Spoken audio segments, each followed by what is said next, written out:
My name's Adele Robinson, and I worked at the Greenville Zoo this summer as an education and conservation programs Furman Fellow.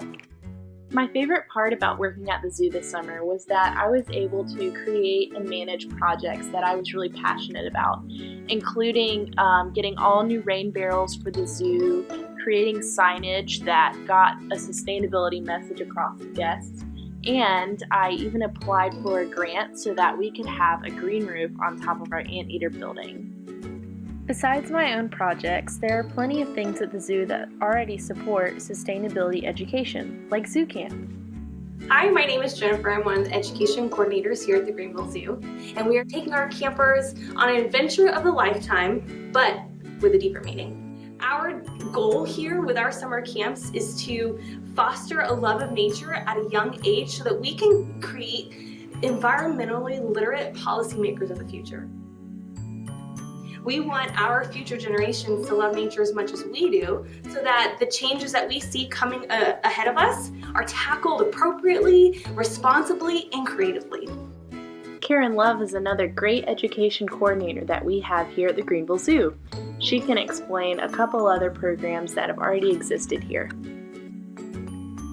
Locally, we help to engage communities in citizen science projects like Frog Watch USA, which monitors amphibian populations around the world. On a global scale, our Quarters for Conservation Fund has donated thousands of dollars to wildlife conservation around the world. In fact, every visitor to the zoo participates in this really cool conservation program. They actually get to choose which animal they would like to donate a portion of the proceeds of their ticket to. So I learned while working at the zoo that accreditation really matters. The Greenville Zoo is accredited by the AZA, or the Association of Zoos and Aquariums, which means we can participate in really cool conservation programs like an SSP. I'll let Keith explain what that program is. My name is Keith Gilchrist. I am the General Curator for the Greenville Zoo. It's an SSP, or Species Survival Programme. It's an initiative within that community to safeguard the future of certain species. Let's take Amur leopards as an example.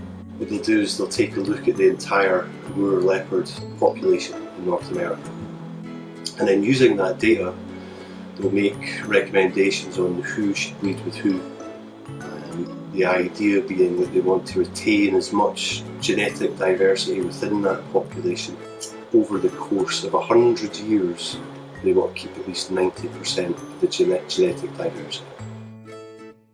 As I reflect back on my experience at the Greenville Zoo, I consider myself very lucky to have been given the opportunity to work in such a creative environment. Thank you, Greenville Zoo, for allowing me to uplift sustainability in our community.